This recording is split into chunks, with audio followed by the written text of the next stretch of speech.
ചരിത്രപ്രസിദ്ധമായ ആറന്മുള വള്ളസദ്യ ഇന്ന് തുടങ്ങും. രാവിലെ 8:30 പാചകപ്പുരയിൽ തീ പകർന്നു. ഇന്ന് ഉച്ചപൂജയ്ക്ക് ശേഷം ആരോഗ്യം ദേവസ്വം വകുപ്പ് മന്ത്രി കെ മുരളീധരൻ വള്ളസദ്യ ഉദ്ഘാടനം ചെയ്യും.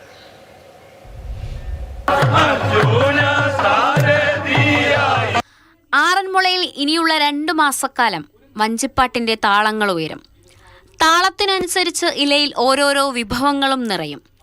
സെപ്റ്റംബർ 16 വരെ ആറന്മുളയിൽ ഇനി വള്ളസദ്യയുടെ കാലമാണ്. ഇന്നലെ രാവിലെ 8:30 ക്ഷേത്രത്തിലെ കെടാവിളക്കിൽ നിന്ന് പകർന്ന ദീപം ക്ഷേത്രം മേൽശാന്തി പള്ളിയോട സേവാ സംഘം പ്രസിഡന്റ് KV സാബദേവന് കൈമാറി. വഞ്ചിപ്പാട്ടിന്റെ അകമ്പടിയോടെ പ്രധാന പാചകപ്പുരയിലെത്തി മുതിർന്ന പാചകക്കാരൻ ഗോപാലകൃഷ്ണൻ നായർ അടുപ്പിൽ അഗ്നി തെളിയിച്ചു.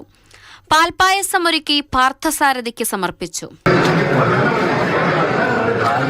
ഇന്നുച്ചയ്ക്ക് ശേഷം ആരോഗ്യം ദേവസ്വം വകുപ്പ് മന്ത്രി കെ മുരളീധരൻ വള്ളസദ്യ ഉദ്ഘാടനം ചെയ്യും. തുടർന്ന് ഇലയിൽ വിഭവങ്ങൾ വിളമ്പുന്നതോടെ സദ്യയ്ക്ക് തുടക്കമായി. പിന്നാലെ സദ്യാലയങ്ങളിൽ വഴിപാട് വള്ളസദ്യകൾ വിളമ്പിത്തുടങ്ങും.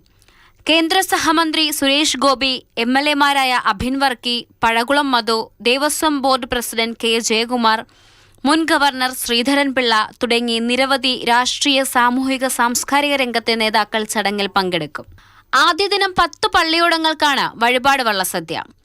KSRTC ബജറ്റ് ടൂറിസത്തിന്റെ ആദ്യ യാത്രാ സംഘം രാവിലെ 11 മണിയോടെ പാഞ്ചജന്യം ഓഡിറ്റോറിയത്തിലെത്തും. വഴിപാടുകാർക്ക് പുറമെ മറ്റുള്ളവർക്ക് വള്ളസദ്യയിൽ പങ്കെടുക്കാൻ ഓൺലൈൻ ബുക്കിംഗ് സൗകര്യവും ഒരുക്കിയിട്ടുണ്ട്.